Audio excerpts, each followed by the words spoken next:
बीरबल की अदालत में बकरी का केस। बीरबल ने बकरी को जेल में डाल दिया। एक दिन की बात है। अकबर दरबार में बैठे ऊब रहे थे। उन्होंने कहा, आज कुछ अनोखा किया जाए। बीरबल, क्यों ना एक ऐसा मुकदमा चलाया जाए जिसमें न इंसान हो न अपराध, लेकिन फिर भी फैसला देना पड़े। बीरबल मुस्कुराए। हुजूर, आदेश मिलते ही आपकी अदालत में ऐसा केस पेश किया जाएगा जो आप पूरी जिंदगी याद रखेंगे। अगले दिन बीरबल ने दरबार में घोषणा करवाई, आज की अदालत में एक अजीब केस पेश होगा, बकरी बनाम धोबी। पूरा दरबार चौंक गया। मामला क्या था?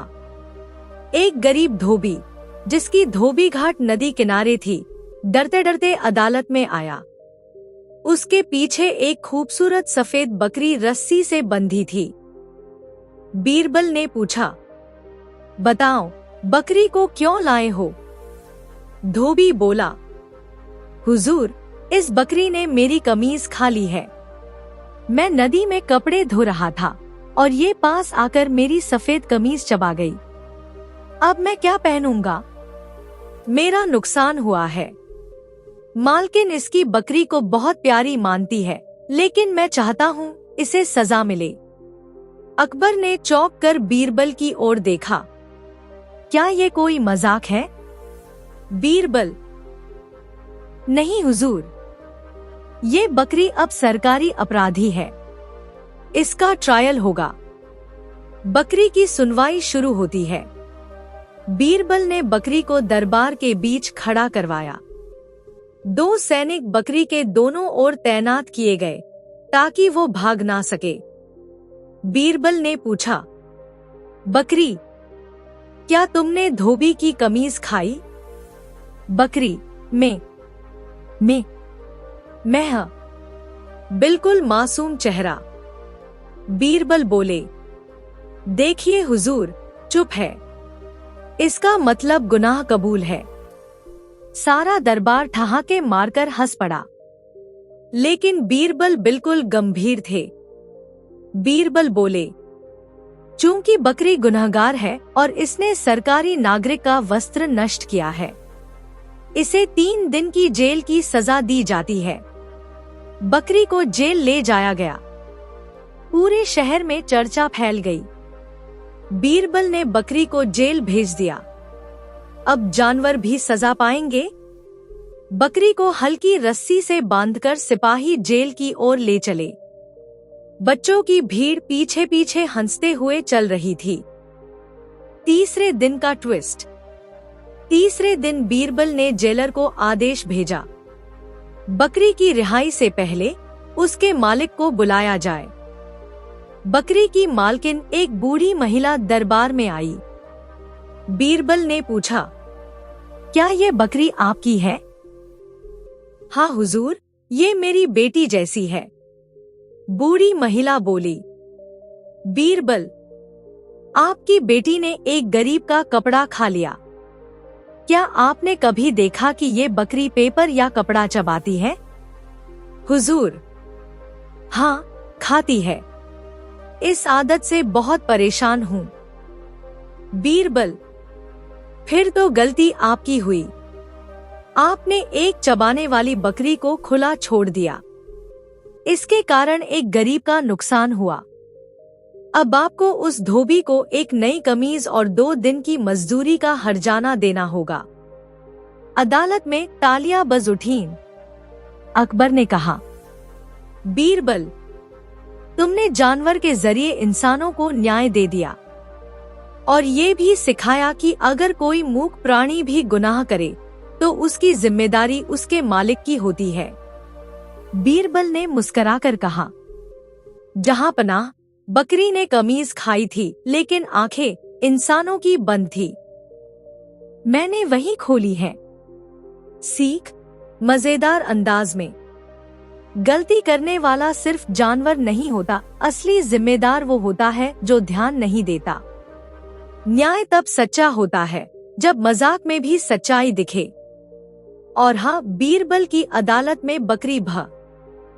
अकबर का आदेश, सूरज को छाव में लाओ। अकबर बीरबल की मजेदार कहानी। हंसी से भरपूर, दिमाग हिला देने वाली कहानी जिसे सुनकर कोई स्किप ना करे। एक दोपहर की बात है। लू चल रही थी। सारा आगरा तप रहा था। बादशाह अकबर अपने बाग में आराम फरमा रहे थे, लेकिन गर्मी से परेशान हो चुके थे। पसीना उनके रेशमी कपड़ों को भी नहीं बख्श रहा था।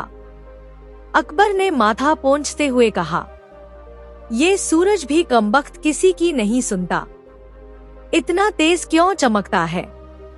तभी उनके मन में एक अजीब सी शरारत जागी।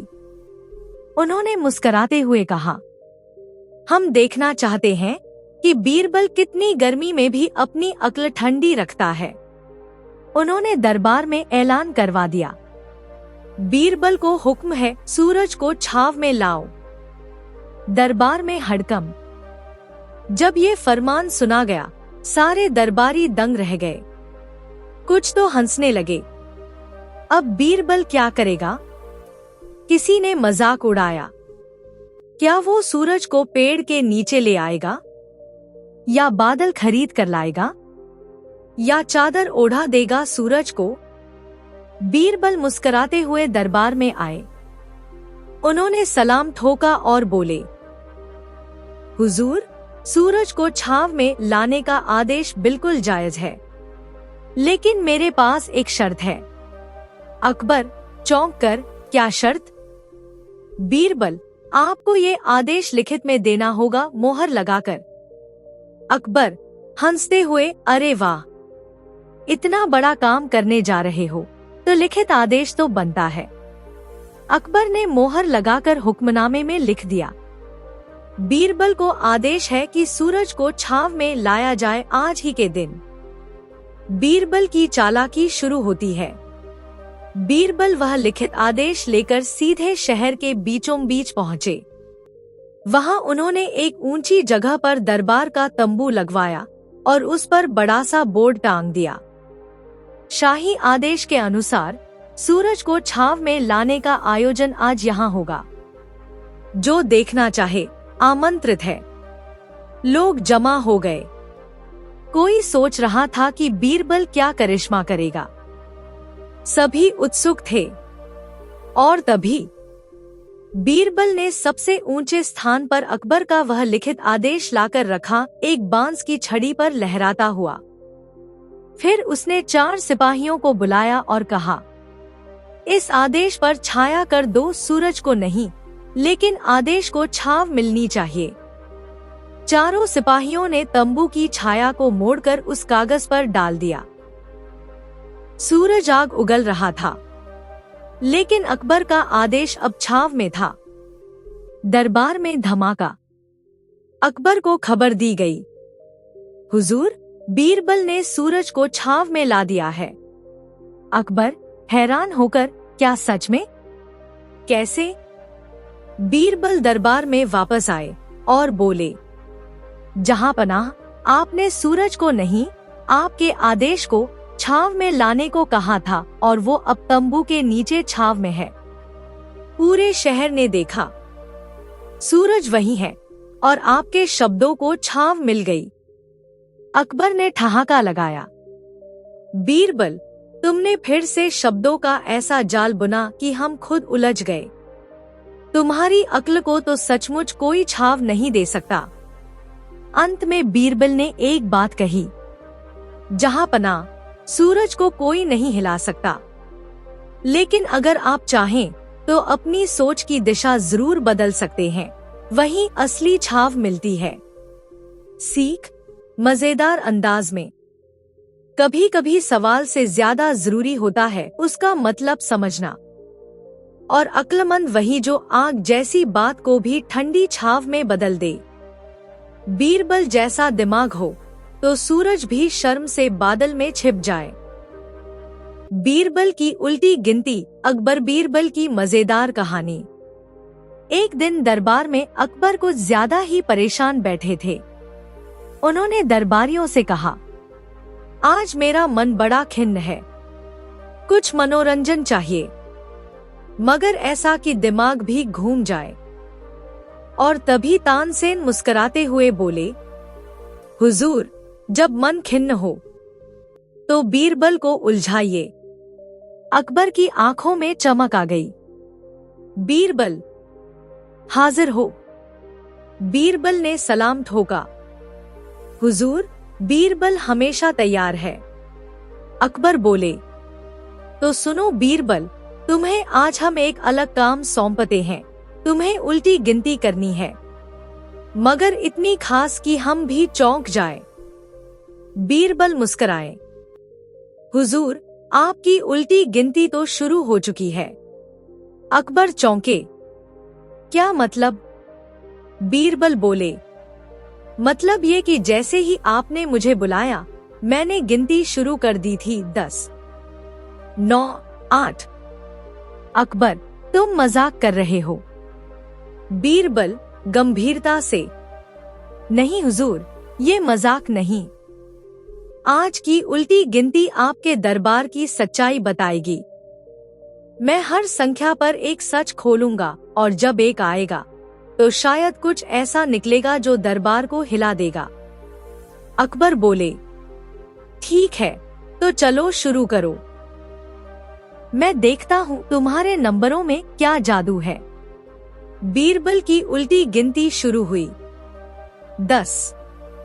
10 उंगलियां होती हैं हमारे हाथों में, लेकिन कुछ दरबारी इनका इस्तेमाल सिर्फ ताली बजाने में करते हैं, सोचने में नहीं। दरबारियों की हंसी छूट गई। कुछ ने अपने हाथ छुपा लिए। 9 ग्रह होते हैं, और इन दरबारियों के मन में एक ग्रह ऐसा है जो बस राजा की चापलूसी करता है। उसे कहते हैं मूर्खता। अकबर हंसे। 1-2 दरबारी तमतमा गए। 8 पक्ष होते हैं, मगर कुछ लोग सिर्फ उस दिशा की तरफ झुकते हैं जहां से मलाई मिलती हो। तानसेन ने ताली बजाई। वाह बीरबल। 7 सप्ताह के 7 दिन होते हैं, मगर कुछ दरबारी रोज उसी दिन की बात करते हैं जब राजा खुश थे, मतलब पुराने फेवर याद दिलाते हैं। 6 तीरंदाज थे मुगल सेना में, मगर इस दरबार में 6 चापलूस हैं जो बिना धनुष के ही तीर चलाते हैं जुबान से। अब तो अकबर भी मजे लेने लगे।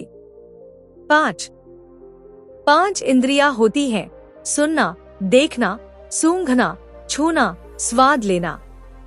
लेकिन कुछ दरबारी सिर्फ राजा की हाँ सुनते हैं और बाकी सब पर आंख मूंद लेते हैं। 4 दिशाएं होती हैं, लेकिन कुछ लोग सिर्फ दक्षिण को प्रणाम करते हैं क्योंकि वहां राजा का सिंहासन है। 3 चीजें बहुत जरूरी होती हैं, नियत, नीति और नम्रता। लेकिन कुछ लोगों की नियत नीति को निगल जाती है और नम्रता तो जैसे कभी सीखी ही नहीं। 2 आंखें हैं, लेकिन कुछ लोग एक से राजा को देखते हैं और दूसरी से दूसरों की बुराई करते हैं। 1 अब आ गया 1 का नंबर, और ये 1 वो है जो राजा को बिना डरे सच कह सकता है, और वो इस दरबार में सिर्फ एक ही है, बीरबल। दरबार में सन्नाटा, फिर ताली, फिर हंसी का तूफान। अकबर अपनी हंसी रोक नहीं पाए। उन्होंने खड़े होकर ताली बजाई और कहा, बीरबल, ये कोई साधारण उल्टी गिनती नहीं थी, ये दरबार की आंख खोलने वाली गिनती थी। अब जो भी तुम्हें मूर्ख कहे वो खुद उल्टी गिनती में सबसे पहले जाएगा। बीरबल मुस्कुराया। जहां पना, मैंने तो सिर्फ गिनती गिनी, बाकी बातें तो संयोग थी। अंत में एक शिला पर लिखा गया वाक्य, राजा वही जो बीरबल की गिनती समझे, दरबारी वही जो उसे सह सके, और प्रजा वही जो। मगरमच्छ का खत अकबर के नाम, एक मजेदार और अनोखी अकबर बीरबल की। चारों ओर गर्मी का आलम था। यमुना किनारे की रेत धूप में तप रही थी, लेकिन दरबार में हलचल थी। कुछ सैनिक दौड़ते हुए आए और उन्होंने बादशाह अकबर के सामने झुककर कहा, हुजूर, एक अजीबोगरीब खत आया है। मगरमच्छ ने भेजा है। क्या कहा तुमने? अकबर ने अपनी पगड़ी सीधी करते हुए चौंक कर पूछा। सैनिक ने कांपते हाथों से खत बादशाह के हाथों में थमा दिया। खत पीले रंग के अजीब से पत्ते पर था और उस पर कीचड़ लगे पंजों के निशान थे। शब्दों की शक्ल ऐसी थी मानो किसी जानवर ने अपने नाखूनों से कुरेद कर लिखा हो, मगर पढ़ा जा सकता था। श्रीमान बादशाह अकबर, मैं यमुना नदी का राजा मगरमच्छ हूँ। आपके दरबार से शिकायत है। हर साल आपके सैनिक नदी किनारे आकर नहाते हैं, शोर मचाते हैं और मेरी रियासत का पानी गंदा करते हैं।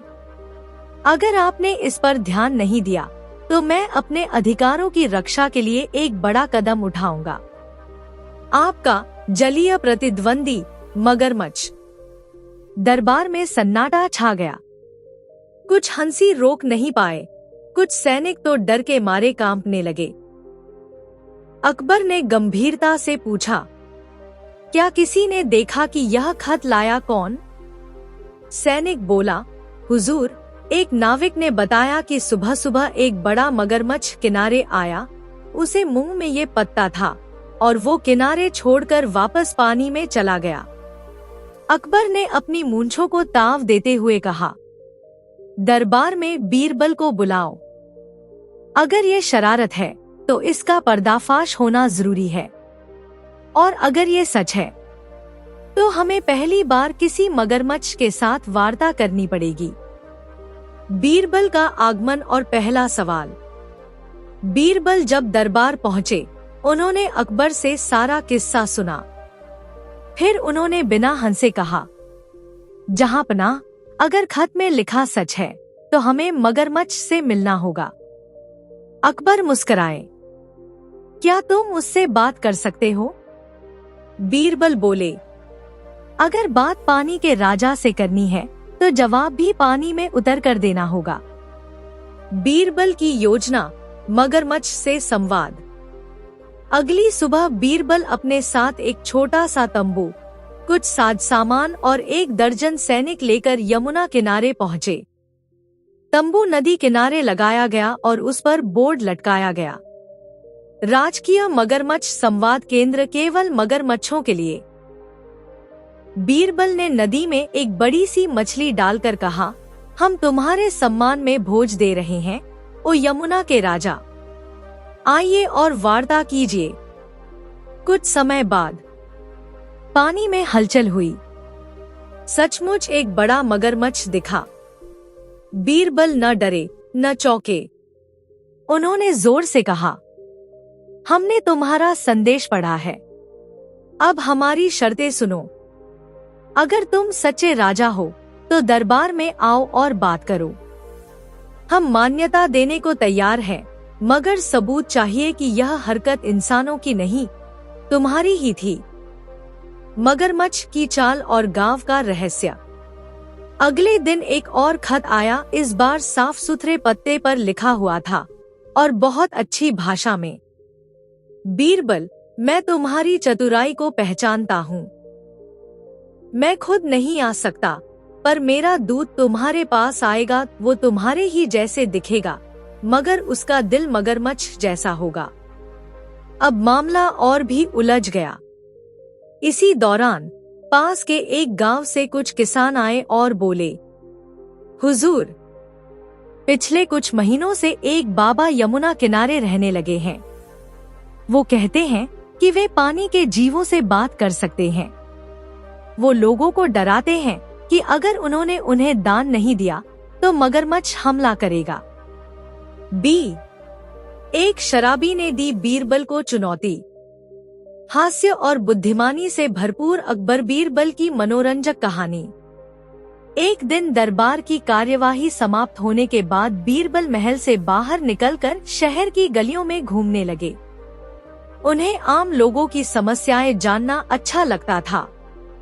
उसी दौरान वह एक भीड़ भाड़ वाली गली में पहुँचे, जहाँ कुछ लोग एक नशे में धुत शराबी की बातें सुनकर हंस रहे थे। वह शराबी ऊंची आवाज में चिल्ला रहा था, सारा जहां मूर्ख है। बीरबल बड़ा चतुर बनता है, पर वो भी मेरी बातों के आगे घुटने टेक देगा। बीरबल मुस्कुराए। उन्होंने पास जाकर पूछा, कौन है ये महाशय जो मुझे चुनौती दे रहे हैं? भीड़ से किसी ने कहा, ये हर दिन शराब पीकर कुछ न कुछ बकते हैं। आज आपको चुनौती दे दी है। बीरबल ने बड़ी विनम्रता से कहा, ठीक है, अगर इन्हें लगता है कि ये मुझसे अधिक चतुर हैं, तो मैं इनकी चुनौती स्वीकार करता हूँ। शराबी लड़खड़ाते हुए बोला, अगर तुम इतने अक्लमंद हो तो मेरी 3 बातें साबित करके दिखाओ। 1. शराब सबसे सच्चा दोस्त है। 2. शराब पीने से इंसान अमीर होता है।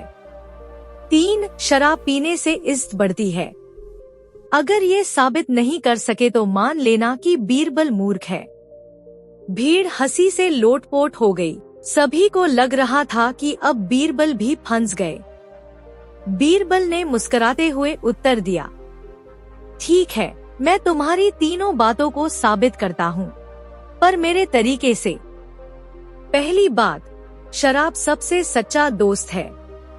बीरबल बोले, माना कि शराब हर रोज तुम्हारे साथ रहती है, लेकिन जरा सोचो, जब तुम सड़कों पर गिरते हो, तुम्हें चोट लगती है, तो क्या शराब तुम्हें उठाती है? जब तुम भूखे होते हो, तो क्या शराब तुम्हें खाना देती है? शराबी कुछ नहीं बोला। बीरबल बोले, सच्चा दोस्त वो होता है जो तुम्हें संकट में संभाले। शराब तो तुम्हें संकट में डालती है। भीड़ ने ताली बजाई। दूसरी बात, शराब पीने से इंसान अमीर होता है। बीरबल बोले, अगर शराब से कोई अमीर होता तो शराब खानों में सब बादशाह होते। तुम बताओ, तुमने कितनी दौलत कमाई शराब पीकर? शराबी बोला, मेरे पास तो कुछ नहीं, उल्टा सब बेचकर पी गया। बीरबल मुस्कुराए, तो फिर शराब अमीर नहीं बनाती, बल्कि गरीबी में धकेल देती है। भीड़ फिर हंसी से झूम उठी। तीसरी बात, शराब पीने से इज्जत बढ़ती है। बीरबल बोले, अब तुम ही बताओ, जब तुम नशे में झूमते हो, लोग तुम्हें इज्जत देते हैं या हंसी उड़ाते हैं? शराबी बोला, सच कहूँ तो हंसी उड़ाते हैं, बच्चे भी पत्थर मारते हैं। बीरबल बोले, तो फिर शराब इज्जत नहीं देती, बल्कि इज्जत का जनाजा निकालती है। अब शराबी पूरी तरह शांत हो चुका था। वह जमीन पर बैठ गया और बोला, बीरबल जी, आज आपने मेरी आंखें खोल दी। अब मैं शराब को हमेशा के लिए छोड़ दूंगा। बीरबल ने उसे उठाकर गले लगा लिया और बोले, जो अपनी गलती को समझ ले, वही सच्चा इंसान होता है। अगले दिन अकबर ने जब यह किस्सा सुना, तो उन्होंने बीरबल की प्रशंसा करते हुए कहा, बीरबल, तुमने सिर्फ एक शराबी को नहीं सुधारा, बल्कि सैकड़ों को रास्ता दिखाया। और फिर बादशाह ने बीरबल को जनगुरु की उपाधि दी। शिक्षा, शराब न दोस्त है, न दौलत देती है, न इज्जत। समझदारी और आत्मनियंत्रण ही असली बुद्धिमानी है। जब बीरबल ने पंडित को चुप करा दिया, एक दिन दरबार में एक नया पंडित आया। वह बहुत घमंडी था। बोला, जहांपना, सुना है बीरबल बहुत बुद्धिमान है, मैं उन्हें शास्त्रार्थ में हरा कर दिखाऊंगा। अकबर ने कहा, अगर तुम बीरबल से जीत गए तो हम तुम्हें दरबार का राजपंडित बना देंगे। बीरबल मुस्कुराए और बोले, कोई बात नहीं, शुरू कीजिए पंडित जी। पंडित बोला, पर एक शर्त है, शास्त्रार्थ सिर्फ इशारों में होगा, बोलना मना है। अकबर और दरबार के लोग चौंक गए। बीरबल बोले, स्वीकार है। शास्त्रार्थ शुरू हुआ। पंडित ने पहला इशारा किया। उसने एक उंगली ऊपर उठाई। बीरबल ने जवाब में 2 उंगलियां उठाईं। पंडित ने फिर मुट्ठी बंद की मतलब सारा ज्ञान एक जगह। बीरबल ने अपनी हथेली फैलाई, मतलब ज्ञान सब जगह फैला है। पंडित परेशान हो गया। फिर उसने अपना थैला खोला और रोटी निकाल कर दिखाया। बीरबल ने जेब से आचार निकाल कर दिखाया। अब तो पंडित ने हार मान ली और बोला, मैं हार गया। बीरबल बहुत ज्ञानी है। अकबर हैरान, पर बोले, समझाओ तो सही। बादशाह अकबर ने पंडित से पूछा, तुम्हारे इशारों का मतलब क्या था? पंडित बोला, मैंने एक उंगली उठाई, मतलब भगवान एक है। बीरबल ने 2 उंगलियां उठाई, मतलब नहीं, भगवान और आत्मा दोनों है। मैंने मुट्ठी की, मतलब सारा ज्ञान ब्रह्मा के पास है। बीरबल ने हथेली फैलाई, मतलब नहीं, ज्ञान सब में है। फिर मैंने रोटी दिखाई, मतलब जीवन का सार अन्न है। बीरबल ने आचार दिखाया, मतलब अन्न बिना स्वाद के अधूरा है। अब बताइए, मैं कैसे जीता? अब बीरबल से पूछा गया, तुम्हारे इशारे क्या थे? बीरबल हंसकर बोले, उसने एक उंगली दिखाई तो मुझे लगा वह मुझे आंख फोड़ने की धमकी दे रहा है। मैंने 2 उंगलियां दिखाई, दोनों आंखें निकाल दूंगा। उसने मुट्ठी बनाई जैसे मुझसे लड़ना चाहता हो। मैंने हथेली फैलाई, चल भाग यहाँ से। उसने रोटी दिखाई तो मैं समझा भूखा है। मैंने अचार निकाल दिया कि खा लो। दरबार ठहाकों से गूंज उठा। पंडित शर्म से भाग गया और अकबर बोले, बीरबल, तुम्हारी बुद्धि के साथ तुम्हारा हास्य भी बेजोड़ है। शिक्षा, हर बात का उत्तर ज्ञान से नहीं, कभी कभी हंसी और समझदारी से देना चाहिए। जब बकरी ने बीरबल की बोलती बंद कर दी। एक दिन दरबार में एक बूढ़ा किसान अपनी बकरी को लेकर आया और बोला, जहांपनाह, मेरी बकरी बोलती है। पूरा दरबार हंसी में फूट पड़ा। एक दरबारी ने कहा, ये तो पागल लगता है। दूसरे ने कहा, ऐसी बकवास कभी नहीं सुनी। लेकिन अकबर मुस्कुराए और बोले, अगर यह सच है तो यह चमत्कार है। बीरबल, तुम इस रहस्य को सुलझाओ। बीरबल बोले, जी हुक्म। बीरबल का परीक्षण शुरू हुआ। बीरबल किसान की बकरी को देखकर बोले, अगर ये बोलती है तो अब ये मुझे बीरबल जी कहे। बकरी में। पूरा दरबार ठहाकों से गूंज गया। बीरबल बोले, यह तो कुछ नहीं बोल रही, सिर्फ मिमिया रही है। बूढ़ा किसान बोला, हुजूर, इसे सिर्फ भूख लगी है, तभी गुस्से में है। अगर बीरबल जी इसे खाना दें तो ये जरूर बोलेगी। बीरबल ने बकरी को रोटी दी। बकरी ने रोटी सूंघी, मुंह मटकाया, फिर रोटी नीचे गिरा दी। फिर से बोली, में।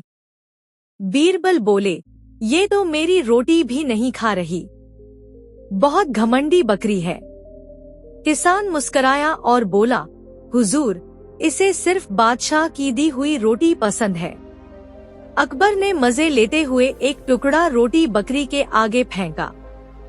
बकरी ने सूंघा और एक ही सांस में चट कर गई। अकबर बोले, वाह, लगता है इसे शाही स्वाद की पहचान है। बीरबल कुछ बोलने ही वाले थे कि बकरी ने बीरबल पर थूका। बकरी ने मुंह घुमाया और बीरबल पर छींटे मार दिए। पूरा दरबार ठहाके से गूंज उठा। अकबर बोले, बीरबल, अब क्या कहोगे? बीरबल बोले, जहांपनाह, ये बकरी नहीं, दरबारी राजनीति की पहचान है। जो सबसे ऊंचे पद पर हो उसी के आगे मुंह झुकाती है और बाकी पर थूक देती है। अकबर ने दिया इनाम। अकबर ने हंसते हुए किसान को 100 अशर्फियां दी और कहा, इस बकरी ने दरबार की सच्चाई बता दी और बीरबल ने उसकी भाषा समझ ली। शिक्षा, जो सिर्फ ऊंचों के आगे झुके और दूसरों को छोटा समझे, वह बकरी जैसा व्यवहार करता है। अक्लमंद वही है जो सबके साथ सम्मान से पेश आए। बीरबल और दरबार में आया जादूगर। एक दिन अकबर के दरबार में एक अजीब सा आदमी आया। लंबे काले कपड़े, सिर पर ऊंची टोपी, आंखों में अजीब चमक, हाथ में लकड़ी की छड़ी। आते ही उसने जोर से कहा, मैं हूँ दुनिया का सबसे बड़ा जादूगर। पूरा दरबार चौंक गया। कुछ दरबारी डर भी गए, कुछ बोले ये पागल लगता है।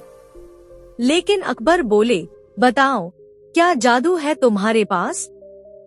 जादूगर मुस्कराया और बोला, मैं लोगों की सोच पढ़ सकता हूँ और जो सोचे वही गायब कर सकता हूँ। जादूगर ने दी चुनौती। जादूगर ने सीधा बीरबल की तरफ देखा और कहा, बीरबल, अगर तू इतना चतुर है तो मैं तेरा दिमाग गायब कर दूंगा, बचा सके तो बचा ले। पूरा दरबार स्तब्ध। अकबर बोले, बीरबल, क्या तुम इस चुनौती को स्वीकारते हो? बीरबल मुस्कुराए और बोले, मुझे अपने दिमाग पर पूरा भरोसा है, कर लीजिए कोशिश। जादूगर की चाल। जादूगर ने मंत्र पढ़ना शुरू किया। घूम घाम घटाके, बीरबल का दिमाग उड़ जाए लटाके। उसने हवा में छड़ी घुमाई, बीरबल के सिर की ओर इशारा किया और चिल्लाया, अब तुम्हारे दिमाग में कुछ नहीं बचा। पूरे दरबार में सन्नाटा छा गया। अकबर बोले, बीरबल, क्या तुम ठीक हो? बीरबल चुपचाप बैठे रहे, आंखें बंद। फिर धीरे से बोले, आप कौन हैं? पूरा दरबार हंसी से लोटपोट हो गया। बीरबल की चाल। बीरबल बोले, अगर मेरा दिमाग गायब हो गया तो अब मैं सब भूल गया। मैं तो ये भी भूल गया कि मैं कौन हूँ और जादूगर कौन। जादूगर थोड़ा घबरा गया, बोला, नहीं नहीं, ये तो दिखावा है। बीरबल बोले, अगर मैं अभिनय कर रहा हूँ तो तुमने मेरा दिमाग गायब नहीं किया, और अगर सचमुच भूल गया तो अब मैं जादूगर की चाल को याद भी नहीं रख पाऊंगा। अकबर जोर से हंसे और बोले, बीरबल, तुमने फिर जादू को बुद्धि से हरा दिया। अंत में हुआ ये। अकबर ने जादूगर से कहा, तुम्हारा जादू नहीं, बस नाटक है। असली जादू है बीरबल की चतुराई।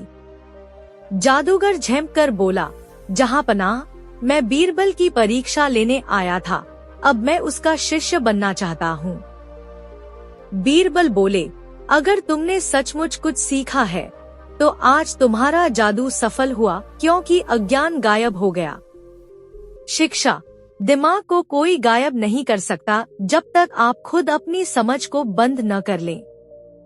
बुद्धि ही सबसे बड़ा जादू है। मुगल दरबार की शान। महाराज अकबर और उनके बुद्धिमान सलाहकार बीरबल हमेशा अपनी समझदारी और हाजिर जवाबी के लिए प्रसिद्ध थे। लेकिन एक दिन ऐसा आया जब एक ऐसा सवाल अकबर के दिमाग में फंस गया कि बादशाह तक परेशान हो गए, दिन रात उस सवाल के पीछे पड़ गए और पूरा दरबार हैरान। आइए जानते हैं उस सवाल और बीरबल की चतुराई से भरी कहानी को, जो आपको हंसने के साथ साथ सोचने पर मजबूर कर देगी। पहला दृश्य, दरबार में हलचल। दरबार हमेशा की तरह सजा हुआ था। सभी मंत्री, वजीर, सैनिक, कवि, कलाकार और विद्वान अपनी अपनी जगह बैठे थे। तभी एक साधु जैसा व्यक्ति दरबार में प्रवेश करता है। उसने कहा, जहांपनाह, मैं कोई तामझाम या इनाम लेने नहीं आया। मैं आपको सिर्फ एक सवाल पूछने आया हूँ, जिसका उत्तर मुझे आज तक कोई नहीं दे पाया। अकबर बोले, पूछो। हमारे पास बीरबल है। अगर किसी के पास उत्तर है तो वो यही देगा। साधु ने मंद मुस्कुराहट के साथ पूछा, जहांपनाह, इंसान सबसे ज्यादा क्या भूलता है? दरबार में एक पल के लिए सन्नाटा छा गया। दूसरा दृश्य, अकबर की बेचैनी। अकबर ने सवाल को दोहराया, इंसान सबसे ज्यादा क्या भूलता है? बहुत साधारण सवाल लगता है, लेकिन सोचो तो जवाब आसान नहीं। उन्होंने तुरंत बीरबल की ओर देखा। बीरबल शांत थे। जहांपनाह, उत्तर तो दूंगा, पर कुछ समय दीजिए। अकबर बोले, नहीं बीरबल, मुझे अभी जवाब चाहिए। ये सवाल मुझे बेचैन कर रहा है। बीरबल बोले, तो आपको भी वही भूलना शुरू हो गया जो हर इंसान भूलता है। अकबर चौंके, मतलब? बीरबल बोले, जहांपनाह, मैं कल तक उत्तर दूंगा, लेकिन शर्त है आप आज किसी से इस सवाल का जिक्र नहीं करेंगे। तीसरा दृश्य सवाल ने अकबर को पागल कर दिया। रात हुई और अकबर बिस्तर पर थे, लेकिन नींद नहीं आई। वह सोचने लगे, कोई अपना नाम भूलता है, कोई गिनती, कोई रिश्ता, पैसे, वादा, भूख। उनका दिमाग हर दिशा में भाग रहा था। अकबर उठे और महल के बाग में टहलने लगे। सेवक बोला, हुजूर, सब ठीक तो है? अकबर बोले, बताओ, इंसान सबसे ज्यादा क्या भूलता है? सेवक बोला, शायद अपनी औकात। अकबर बोले, हो सकता है, और फिर वापस चल दिए। मगर मन में बेचैनी और बढ़ती जा रही थी। चौथा दृश्य दरबार में बवाल। अगले दिन सुबह दरबार फिर सजा।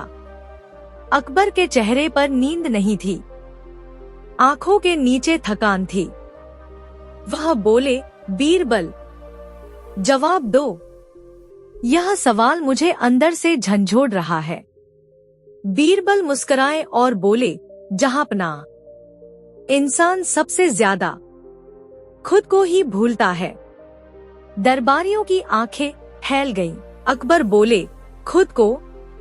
बीरबल बोले, जी, अपनी पहचान, अपना धैर्य, अपना असली स्वभाव, अपने कर्म, अपने वचन। हर इंसान खुद को ही बार बार भूलता है। सारा झगड़ा, सारी तकलीफ, सारी उलझने इसी एक भूल से शुरू होती है। पांचवा दृश्य बीरबल की परीक्षा। अकबर बोले, अगर यह सच है तो इसे साबित करो। बीरबल बोले, ठीक है, दरबार के 5 दरबारियों से 5 सवाल पूछिए, मैं दिखाता हूँ कि सब खुद को भूल चुके हैं। अकबर बोले, शुरू करो। पहला सवाल धनपति वजीर से। बीरबल, आप दिन में सबसे ज्यादा किसका ख्याल रखते हैं? वजीर, राजकोष का। बीरबल, और जब आप बच्चे थे? वजीर, तब माँ की गोद का। बीरबल बोले, देखिए, आपने अपना बालपन भूलकर अब सिर्फ धन को देखना शुरू कर दिया। आपने खुद को भूल दिया। दूसरा सवाल सेनापति से। आपका सबसे जरूरी काम क्या है? सेनापति, युद्ध की तैयारी, और अगर युद्ध ही न हो तब तो शायद मैं बेकार हो जाऊं। देखा, आपने अपनी असली योग्यता, शांति की सेवा भूल दी है। तीसरा कवि से। आप क्या लिखते हैं? राजाओं की वीरता और युद्ध गाथाएं। कभी आम लोगों के लिए कविता लिखी? नहीं, वो कौन पढ़ेगा? यानी आपने रचना की आत्मा भूल दी, सिर्फ दरबार की वाहवाही में खो गए। चौथा पंडित से। धर्म क्या है? शास्त्र के अनुसार जीवन जीना। और अगर कोई भूखा हो तो क्या श्लोक पढ़कर पेट भर जाएगा? नहीं। तो आपने सेवा धर्म को भूलकर ग्रंथ धर्म पकड़ लिया। पांचवा बादशाह अकबर से। आप कौन हैं? मैं इस देश का बादशाह हूँ। और घर में एक बेटा, एक पिता, एक पति, यानी आपने इंसान को भूलकर तख्त को याद रखा। छठा दृश्य। जब बादशाह हंसे, पूरा दरबार सन्न था। अकबर मुस्कुराए, फिर जोर से हंसे। बीरबल, तुम्हारा जवाब सिर्फ चतुर नहीं, बल्कि जीवन बदल देने वाला है। बीरबल बोले, जहांपनाह, सवाल हमेशा लोगों को नहीं पागल बनाते। असली पागलपन तब शुरू होता है जब हम खुद को भूल जाते हैं। उपसंहार। अकबर ने साधु को बुलाया और कहा, तुम्हारा सवाल बहुत गहरा था, लेकिन हमारे बीरबल ने उसका उत्तर दिया जो सबको रास्ता दिखाता है। साधु मुस्कुराकर बोला, मैं तो सिर्फ बीरबल की परीक्षा लेने आया था, अब मैं उनका शिष्य बनना चाहता हूँ। शिक्षा। इंसान सबसे ज्यादा खुद को भूलता है, और जब वह खुद को याद रखे तो सारी दुनिया उसके सामने झुकती है। जादू का आम। एक दिन अकबर के दरबार में एक अजनबी आया, जिसके हाथ में थी एक चमचमाती डलिया और उसमें रखे थे सिर्फ 2 अजीब सुनहरे रंग के आम। उसने कहा, जहांपनाह, ये आम जादुई है, जो इसे खाएगा वो देख सकेगा भविष्य। दरबारियों की आंखें फैल गईं। अकबर ने आम को देखा और बोले, क्या यह सच है? बीरबल बीच में आए और बोले, ऐसे दावों से पहले सावधानी जरूरी है, कहीं यह आम जादू से ज्यादा जहर न हो। लेकिन अकबर का मन ललच गया, अगर ये सच हुआ तो मैं भविष्य देख सकूंगा। अकबर ने खा लिया आम। बीरबल के मना करने के बावजूद अकबर ने एक पूरा आम खा लिया। जैसे ही आम खाया, अकबर की आंखें बंद हो गईं और वह मूर्छित होकर गिर पड़े। पूरे दरबार में अफरातफरी मच गई। जादू या सपना? 1 घंटे बाद अकबर को होश आया। उन्होंने आंखें खोली और फौरन बोले, बीरबल, मुझे मेरा तख्त वापस दो। बीरबल चौंके, तख्त वापस? आपका ही है। अकबर बोले, नहीं, मैंने सपना देखा। नहीं नहीं, वो सपना नहीं था, मैं भविष्य में चला गया था और वहां बादशाह कोई और था। पूरा दरबार स्तब्ध। अकबर कांपते हुए बोले, उस तख्त पर मैं नहीं, मेरा वजीर बैठा था और नाम था बीरबल। बीरबल। दरबारी। अकबर। बीरबल पर शक। अब अकबर को हर चीज शक भरी लगने लगी। उन्होंने बीरबल से दूरी बनाना शुरू कर दिया। कई दरबारी खुश हो गए। चलो अच्छा हुआ, अब बीरबल का सूरज डूबेगा। उन्होंने बीरबल पर झूठी कहानियां सुनानी शुरू कर दी।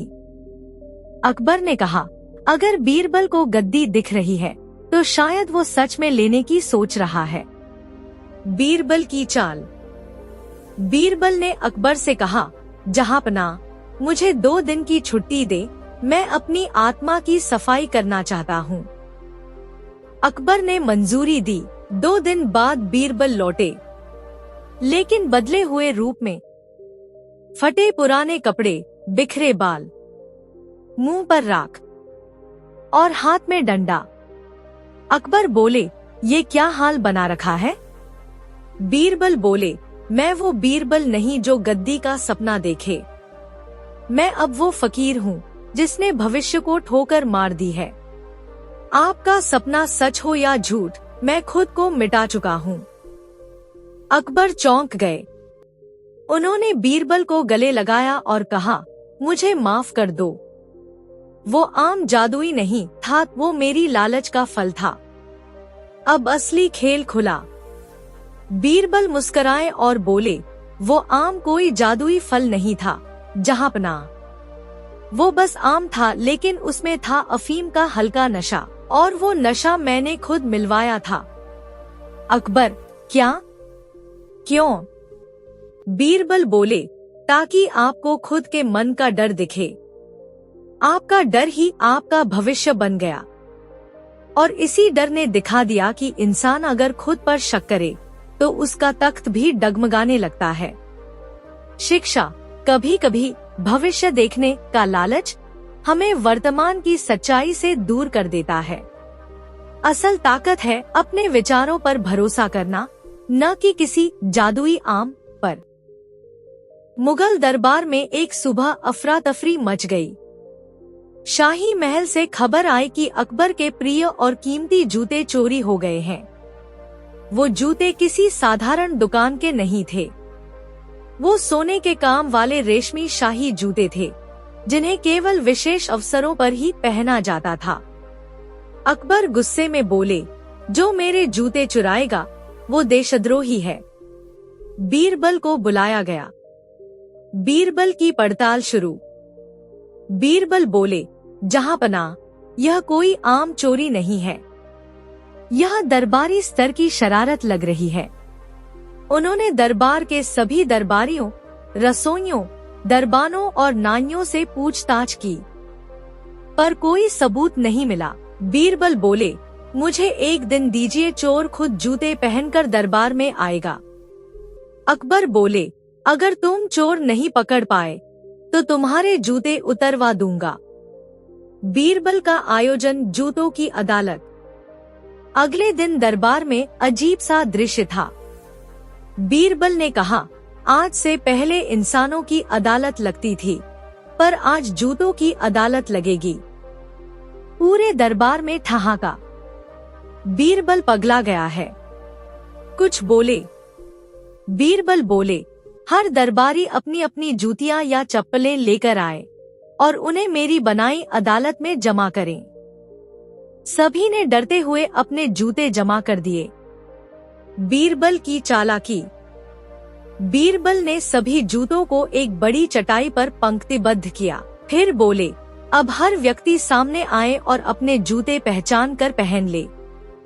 सबने अपने जूते पहन लिए, लेकिन एक दरबारी, बंकेलाल, पीछे पीछे छुपने की कोशिश करने लगा।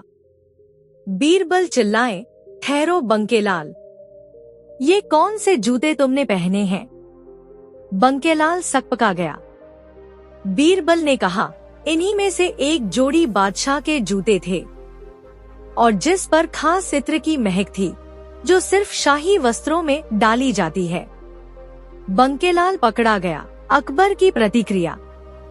अकबर ने गुस्से में कहा, बंकेलाल, तुमने मेरे जूते क्यों चुराए? बंकेलाल कांपता हुआ बोला, जहांपनाह, मैं बस एक दिन शाही एहसास लेना चाहता था, मैंने किसी को नुकसान नहीं पहुंचाया। अकबर कुछ बोलते उससे पहले बीरबल बोले, बंकेलाल ने गलती की है, पर उसका अपराध छोटा है। अगर शाही जूतों की महिमा इतनी है तो आज उसे शाही सजा मिले। शाही सजा, जूतों से सजा। बीरबल ने आदेश दिया, बंकेलाल को दरबार में रखे हर पुराने जूतों से एक एक हल्का ठुकाई दी जाए, ताकि वो समझे हर जूते की इज्जत होती है। अकबर जोर से हंसे और बोले, बीरबल, तुमने जूतों की अदालत से भी न्याय करवा लिया। पूरे दरबार में ठहाका गूंजा। शिक्षा, जैसे इंसानों का सम्मान होता है, वैसे ही दूसरों की चीजों का भी सम्मान जरूरी है। और कभी कभी एक जूता भी इंसान की औकात दिखा देता है। बीरबल की चतुराई और हाजिर जवाबी की मिसालें अकबर के दरबार में हमेशा दी जाती थी। लेकिन क्या हो अगर किसी दिन बीरबल को ही कोई मात दे दे, और वो भी कोई और नहीं बल्कि खुद रानी साहिबा। आइए जानते हैं उस दिन की अनोखी कहानी, जब रानी ने अपनी बुद्धि और चालाकी से बीरबल को हार मानने पर मजबूर कर दिया। अध्याय 1, दरबार में चर्चा। एक दिन अकबर के दरबार में ज्ञान और चतुराई पर बहस छिड़ी। राजा ने कहा, बीरबल, तुमसे बुद्धिमान इस दरबार में कोई नहीं। बीरबल मुस्कुराकर बोले, महाराज, आपकी कृपा है। उसी समय रानी जो पास ही खड़ी थी, उन्होंने मुस्कुराते हुए कहा, अगर बीरबल से बड़ी बुद्धिमान मैं साबित हो जाऊं तो? अकबर और दरबारियों ने चौंक कर रानी की ओर देखा। बीरबल बोले, रानी साहिबा, मैं तैयार हूँ आपकी परीक्षा के लिए। अध्याय 2, रानी की शर्त। रानी ने कहा, बीरबल, तुम्हें कल सुबह मेरे बगीचे से एक ऐसा फूल लाना होगा जो न तो कभी खिला हो, न कभी मुरझाया हो, न रंग हो, न गंध, लेकिन फिर भी सबसे सुंदर हो। बीरबल पहली बार थोड़ा असमंजस में पड़े। यह कैसा सवाल था? अध्याय 3, बीरबल की खोज। बीरबल ने अगले दिन पूरा बाग, जंगल और बाजार छान मारा। कई तरह के फूल देखे, लेकिन कोई भी रानी की शर्त पर खरा नहीं उतरा। आखिरकार बीरबल ने हार मान ली और खाली हाथ रानी के पास लौटे। उन्होंने झुककर कहा, रानी साहिबा, आपके प्रश्न का उत्तर ढूंढना मेरे लिए असंभव रहा। मैं हार मानता हूँ। अध्याय 4, रानी का उत्तर। रानी मुस्कुराई और बोली, जिस फूल की मैं बात कर रही थी वो असल में कोई फूल नहीं, बल्कि माँ की ममता है।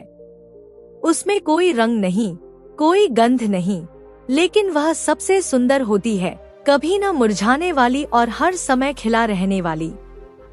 पूरा दरबार तालियों से गूंज उठा। बीरबल ने हाथ जोड़कर कहा, रानी साहिबा, आपने सिखाया कि भावनाएं और संवेदनाएं भी बुद्धि से बड़ी होती हैं। उपसंहार। उस दिन बीरबल ने खुद स्वीकार किया कि कभी कभी दिल की गहराई से निकला ज्ञान दिमाग की चालों पर भारी पड़ता है। सीख। असली बुद्धिमत्ता वही है जो भावनाओं को भी समझे और हार को भी विनम्रता से स्वीकार करे। समाप्त। बीरबल और गरीब किसान का न्याय। भाग 1। एक बार की बात है, गर्मी अपने चरम पर थी। पूरा दरबार पसीने से तर था, लेकिन अकबर की निगाहें किसी और ही चिंता में डूबी हुई थी। तभी बीरबल ने धीरे से पूछा, हुजूर, कुछ परेशान से लगते हैं? अकबर बोले, बीरबल, आज मेरी प्रजा के न्याय की परीक्षा है। एक मामला आया है जो साधारण नहीं, बहुत अजीब है। अकबर ने इशारा किया। 2 व्यक्ति दरबार में लाए गए, एक गरीब किसान जिसकी आंखों में भय और थकावट थी, और दूसरा एक रईस जमींदार जिसकी मुस्कान में घमंड झलक रहा था। अकबर बोले, यह किसान दावा करता है कि जमींदार ने उसकी जमीन हड़प ली है, लेकिन जमींदार के पास सारे कागजात है, गवाह भी है। अब बताओ बीरबल, न्याय क्या है? बीरबल ने सिर झुकाकर किसान से पूछा, क्या तुम्हारे पास कोई गवाह या सबूत है? किसान कांपती आवाज में बोला, मालिक, मैं अनपढ़ हूँ, ना दस्तावेज समझता हूँ, ना गवाह जुटा सका, लेकिन वह जमीन मेरे बाप दादा की थी। हर पेड़ पौधे को मैं पहचानता हूँ। जमींदार हंसा, पेड़ पौधों से क्या साबित होगा बीरबल? अब ये किसान पौधों से गवाही दिलवाएगा क्या? बीरबल मुस्कुराया, ठीक है, तो फैसला कल होगा, लेकिन उससे पहले एक काम करना होगा। बीरबल ने आदेश दिया कि जमींदार की हवेली के पीछे की एक पुरानी कुएं से मिट्टी लाकर दरबार में रखी जाए। फिर किसान से कहा, तू भी कुछ मिट्टी ला उसी जमीन से जिसे तू अपनी बता रहा है। अगले दिन दरबार में दोनों मिट्टियां लाई गईं। एक थाली में जमींदार की जमीन की मिट्टी थी, दूसरी में किसान की जमीन की। बीरबल ने दोनों थालियों को ध्यान से देखा, सूंघा और फिर कुछ मंत्र जैसी बातों में बुदबुदाया। दरबार में खुसुर-पुसुर शुरू हो गई। फिर बीरबल ने मुस्कुराकर कहा, हुजूर, फैसला तैयार है, पर मैं इसे अभी नहीं सुनाऊंगा। अकबर चौंके, क्यों बीरबल? बीरबल बोला, क्योंकि इस फैसले से पहले एक और गवाही आनी बाकी है, एक गवाही उस चीज की जिसे लोग सुन नहीं सकते, लेकिन जो सब देखती है। अकबर ने आंखें तरेरी, किसकी गवाही बीरबल? बीरबल बोला, जमीन की आत्मा की गवाही। दरबार सन्न हो गया। बीरबल ने आगे कहा, कल सुबह पहली किरण के साथ उस आत्मा से बात होगी और फिर ही सच्चाई सामने आएगी। अब सवाल ये है, क्या बीरबल सच में जमीन की आत्मा से बात कर सकता है, या ये सिर्फ एक और चाल है चोर को पकड़ने की? और जमींदार के दस्तावेज, क्या वे भी धोखे का हिस्सा हैं? जानिए अगली कड़ी में बीरबल और जमीन की आत्मा की गवाही। अगली सुबह सूरज की पहली किरण के साथ ही सम्राट अकबर का दरबार एक बार फिर भर चुका था। सबकी नजरें बीरबल पर टिकी थीं, जो सामने रखी 2 थालियों की मिट्टी को देख रहा था, मानो वो सच में उनसे कोई बात कर रहा हो। अकबर ने झुंझलाते हुए पूछा, बीरबल, अब तो बता ही दो, ये आत्मा आएगी कैसे? बीरबल ने मुस्कुराकर कहा, हुजूर, आत्मा ने आकर कुछ नहीं कहना, उसे हम खुद सुनेंगे, अपनी बुद्धि से। सभी दरबारियों के चेहरे पर उलझन थी। तभी बीरबल ने गुप्त रूप से एक दरबारी से कुछ कहा और इशारा किया। वह दरबारी 2 बैलगाड़ियां लेकर आया, एक जमींदार की जमीन से लाई गई मिट्टी से भरी हुई और दूसरी गरीब किसान की मिट्टी से भरी। बीरबल ने बोला, इन मिट्टियों से अब एक छोटा सा खेत बनाया जाएगा और उनमें अलग अलग बीज बोए जाएंगे। अकबर ने चौंक कर पूछा, और उससे क्या पता चलेगा? बीरबल बोला, जमीन की आत्मा बताएगी कि किसने उसे सींचा है, किसने उस पर मेहनत की है और किसने सिर्फ कब्जा किया है। असली मालिक की मिट्टी खुद अपना सच उगाएगी। पूरे दरबार ने देखा, बीज बोए गए, पानी डाला गया और 3 दिन में एक थाली से पौधे हरे भरे होकर उगाए, जबकि दूसरी में बीज सूख गए। बीरबल बोला, हुजूर, जमींदार की मिट्टी तो बंजर निकली, उसकी जमीन सिर्फ कागजों में है, जीवन उसमें नहीं। जबकि किसान की मिट्टी जीवित है, उसमें पसीने की पहचान है, परिश्रम की गंध है। अकबर खड़े हो गए और जमींदार से बोले, तेरी जालसाजी पकड़ी गई, तूने नकली कागजात और झूठे गवाह खड़े किए, लेकिन बीरबल ने सच्चाई की जड़ से न्याय निकाल लाया। किसान की आंखों में आंसू आ गए, वह जमीन उसे वापस मिल गई। दरबार में सबने बीरबल की तारीफ की, मगर तभी बीरबल मुस्कुराया और बोला, हुजूर, यह न्याय तो हो गया, लेकिन अभी एक बड़ा रहस्य सामने आना बाकी है। अकबर ने चौंक कर पूछा, अब क्या बीरबल?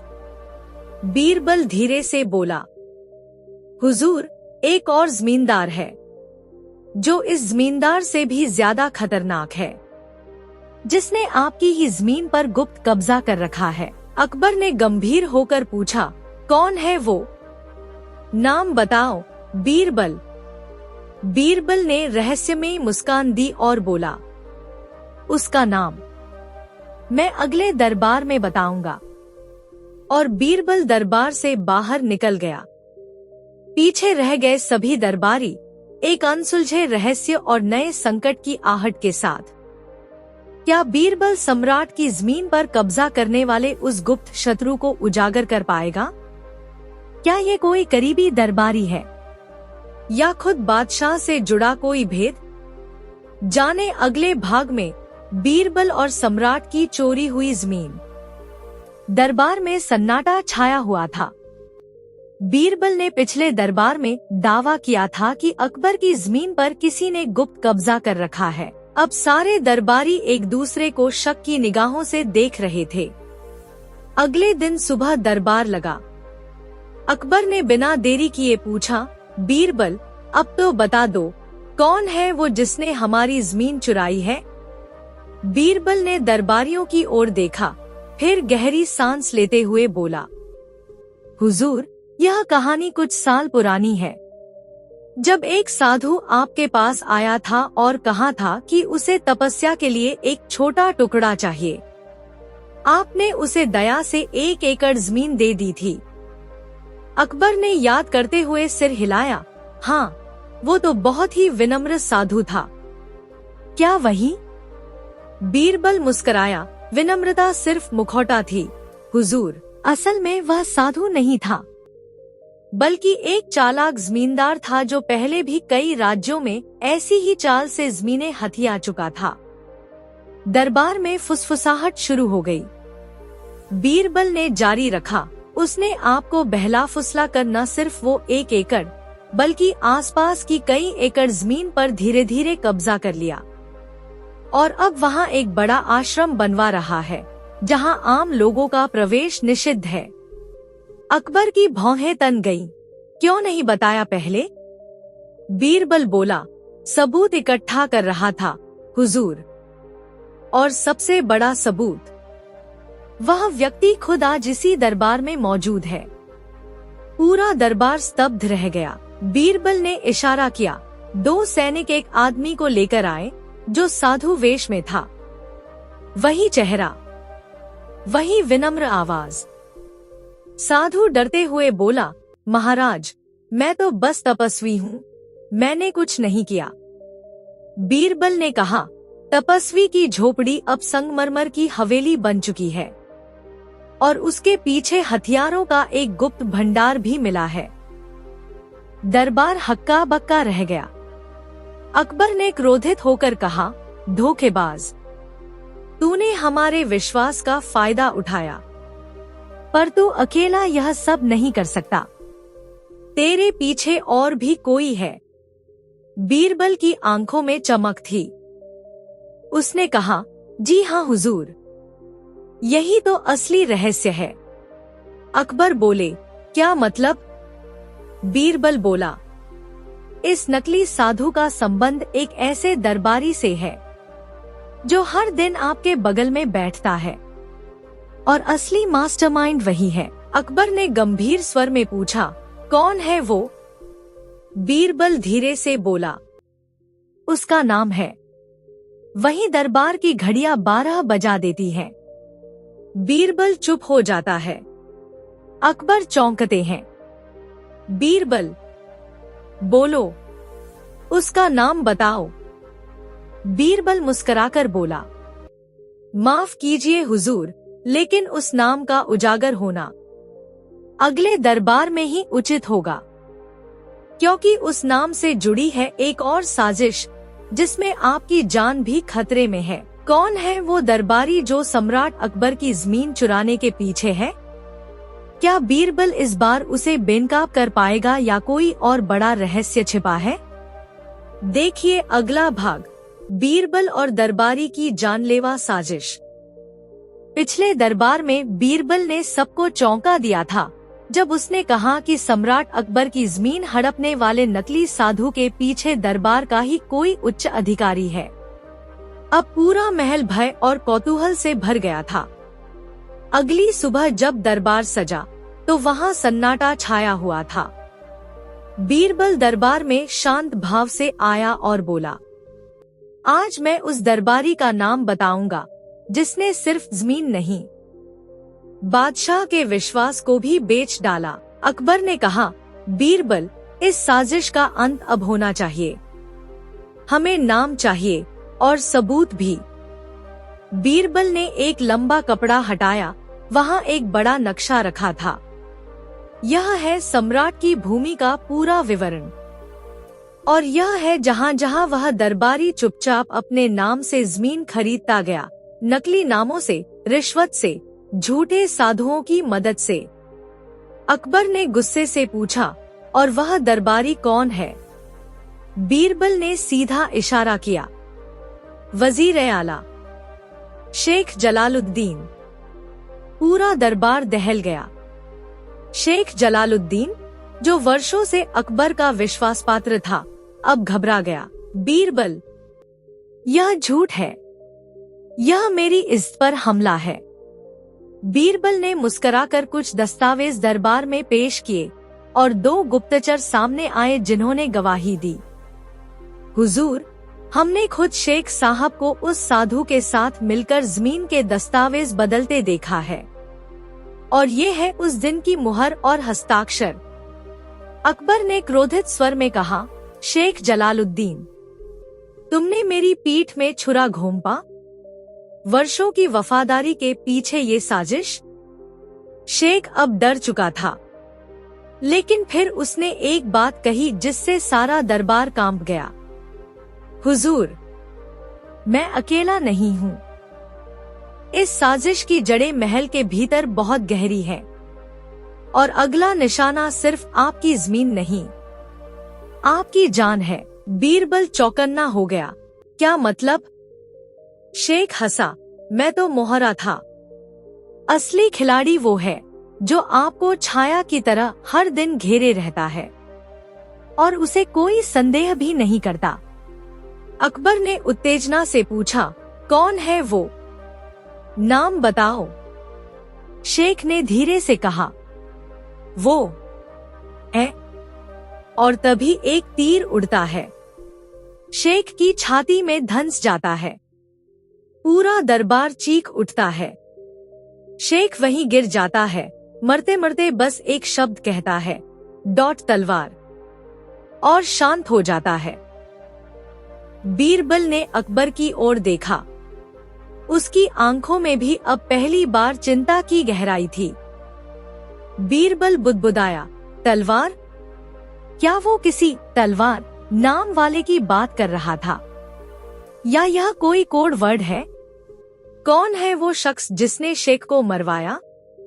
क्या तलवार कोई आदमी है या कोई योजना का नाम? और क्या अगला हमला सम्राट पर होने वाला है? देखिए अगला भाग, बीरबल और रहस्य में तलवार की परछाई। दरबार में सन्नाटा पसरा था। वजीर शेख जलालुद्दीन की मृत्यु के बाद उसका आखिरी शब्द था, तलवार। सम्राट अकबर अब गहरी सोच में डूबे थे। बीरबल चुपचाप जमीन पर खड़े उस तीर को देख रहा था जो शेख की छाती चीर गया था। बीरबल बड़बड़ाया, कोई दरबार के भीतर से ही तीर चलाकर उसे चुप करा सकता है, यानी दुश्मन अब भी यही है। अकबर ने पूछा, बीरबल, क्या तलवार किसी व्यक्ति का नाम है? बीरबल ने गंभीर स्वर में कहा, महाराज, अभी तक यह साफ नहीं कि यह किसी व्यक्ति का नाम है या किसी योजना का नाम, लेकिन एक बात साफ है, यह साजिश अभी खत्म नहीं हुई। बीरबल ने उसी रात महल की सुरक्षा बढ़वा दी और अपने भरोसेमंद गुप्तचरों को बुलाया। उसने कहा, महल के भीतर हर उस आदमी की छानबीन करो जो रोजाना सम्राट के आसपास रहता है। तलवार नाम से जुड़ा कोई भी दस्तावेज, संदिग्ध चिट्ठी, गुप्त संकेत, कुछ भी। 3 दिन तक बीरबल चुप रहा, लेकिन अंदर ही अंदर वो हर कोने की जांच करवा रहा था। तभी एक रात महल के शाही अस्तबल में एक गुप्तचर ने बीरबल को एक संदिग्ध संदूक सौंपा। उसमें एक पुराना नक्शा था और एक चिट्ठी जिस पर लिखा था, तलवार योजना चरण 3 पूरी करने के बाद सम्राट के मांसाहारी भोजन में जहर मिलाया जाएगा। बीरबल की आंखें चौंधिया गईं। जहर? और अब तक हम जमीन पर ध्यान दे रहे थे। असली हमला तो शरीर पर होना था। अगली सुबह बीरबल ने सम्राट को कुछ नहीं बताया, बल्कि उनके भोजन से ठीक पहले खुद वह थाली मंगवाई और जांच करवाई। थाली में मौजूद मटन के टुकड़ों में मकड़ी के जहर की मात्रा पाई गई, एक ऐसा जहर जो धीरे धीरे शरीर को लकवाग्रस्त कर देता। अकबर चौंक गए। बीरबल, ये तो सीधी हत्या की योजना थी। बीरबल ने गहरी सांस ली। हाँ हुजूर, और अब यह साफ है कि साजिश आपके भोजन तक पहुंच चुकी है। सवाल है, वो कौन है जो रसोई तक अपनी पहुंच रखता है और जहर का इस्तेमाल कर सकता है? अकबर ने आदेश दिया, पूरी रसोई की जांच हो। बीरबल ने कहा, हुजूर, जांच तो होगी, लेकिन उससे पहले एक बात और, हमें देखना होगा कि यह तलवार योजना कहां से शुरू हुई और किसके निर्देश पर चल रही है। इस पूरी चाल का सूत्रधार कोई बड़ा नाम है, कोई ऐसा जो हर रोज आपके सामने झुकता है। अकबर धीरे से बोले, बीरबल, क्या तुम्हें उस व्यक्ति का अंदाजा है? बीरबल ने उसकी ओर देखा और धीरे से कहा, मुझे सिर्फ अंदाजा नहीं, अब यकीन है, पर मैं उसका नाम तभी बताऊंगा जब वो खुद अपने जाल में फंसेगा। अकबर ने पूछा, तो अब क्या करोगे? बीरबल ने मुस्कुराकर कहा, अब बिछेगा एक नकली भोज का जाल और सच्चा शिकार उसमें फंसेगा। कौन है वो जो सम्राट को खाने के जरिए मारना चाहता था? क्या बीरबल का भोज वाला जाल सच में काम करेगा? और तलवार योजना की असली शुरुआत कहां से हुई थी? देखिए अगला भाग, बीरबल और आखिरी भोज का जाल। महल की दीवारें अब साजिशों से सिसक रही थी। सम्राट अकबर की जान पर बन आई थी और बीरबल ने आखिरी दांव खेलना शुरू कर दिया था, एक नकली भोज का जाल जिसमें असली शिकार खुद चलकर आएगा। बीरबल ने घोषणा करवाई, सम्राट अकबर की दीर्घायु हेतु कल महल में एक विशेष भोज का आयोजन होगा। सभी दरबारी, रसोई प्रमुख और सेवक अनिवार्य रूप से आमंत्रित हैं। दूसरे दिन भव्य भोज की तैयारी शुरू हुई। पकवानों की महक से पूरा महल गूंज रहा था, लेकिन किसी को पता नहीं था कि हर थाली में गुप्त चिन्ह बनाए गए थे, जिन्हें सिर्फ बीरबल और उसके गुप्तचर पहचान सकते थे। हर थाली में रखा था एक नकली जहर, जो असल में सिर्फ एक तीखा पान था, लेकिन जुबान पर जलन पैदा करता था। बीरबल ने सोचा, जो असली साजिश करता होगा वो थाली बदलने की कोशिश जरूर करेगा और वहीं पकड़ा जाएगा। भोज शुरू हुआ। बीरबल, अकबर, दरबारी सबने भोजन लेना शुरू किया। अचानक बीरबल ने देखा रसोई प्रमुख खानदानी बावर्ची हाजिर नहीं था। उसे अभी तक आ जाना चाहिए था, बीरबल बुदबुदाया। तभी एक गुप्तचर भागते हुए आया और फुसफुसाया, महाराज। बावर्ची महल की पिछली रसोई में एक अलग थाली तैयार कर रहा था, एक खास थाली जो सिर्फ सम्राट को परोसी जाती। बीरबल और गुप्तचर तुरंत वहां पहुंचे। बावर्ची रंगे हाथों पकड़ा गया और उसके पास से वही असली जहर मिला जो पहले थाली में पाया गया था। बीरबल ने उसे दरबार में घसीटते हुए लाया। महाराज, यही है वो जिसने आपकी थाली में जहर डालने की योजना बनाई थी। बावर्ची थरथराया, लेकिन फिर बोला, मैं तो केवल आदेश मानता था, असली योजना मेरी नहीं थी। मुझे जो पैसे देता था मैं वही करता था। बीरबल गरजा, किसके आदेश? बोल। बावर्ची ने कांपती आवाज में कहा, मंत्री अब्दुल हाकिम के। पूरा दरबार दहल गया। अब्दुल हाकिम, सम्राट का सुरक्षा मंत्री, वही जो हर निर्णय, हर योजना, हर युद्ध की तैयारी में सबसे आगे रहता था, वही इस जानलेवा साजिश का सूत्रधार था। अब्दुल हाकिम खड़ा हुआ, लेकिन अब हाव भाव बदल चुके थे। वो बोला, हाँ, मैं ही हूँ उस तलवार योजना का रचयिता। क्योंकि अब्बा ने कहा था, अकबर तख्त छीन लेगा, हमारे खानदान का हक छिन जाएगा। मैं इंतजार करता रहा। अब वक्त आया था तुम्हें हटाने का और मेरी सत्ता लाने का। अकबर की आंखों में क्रोध, दुख और धोखा तैर रहा था। लेकिन बीरबल ने शांत स्वर में कहा, हर तलवार की धार एक दिन कुंद हो जाती है अब्दुल हाकिम, और तुम्हारी चालाकी एक भोज में ही दम तोड़ गई। अब्दुल हाकिम गिरफ्तार हुआ। बावर्ची को आजीवन कारावास की सजा दी गई।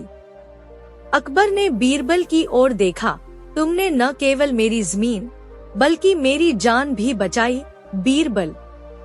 आज अगर तुम न होते। बीरबल मुस्कराया, हुजूर, मेरी तलवार तो मेरी बुद्धि है, और जब तक वो तेज है कोई साजिश दरबार से जिंदा बाहर नहीं जा सकती। और यूं तलवार योजना, जो सम्राट अकबर की हत्या, सत्ता पर कब्जा और विश्वासघात की सबसे बड़ी साजिश थी, बीरबल की चतुराई के आगे हार गई।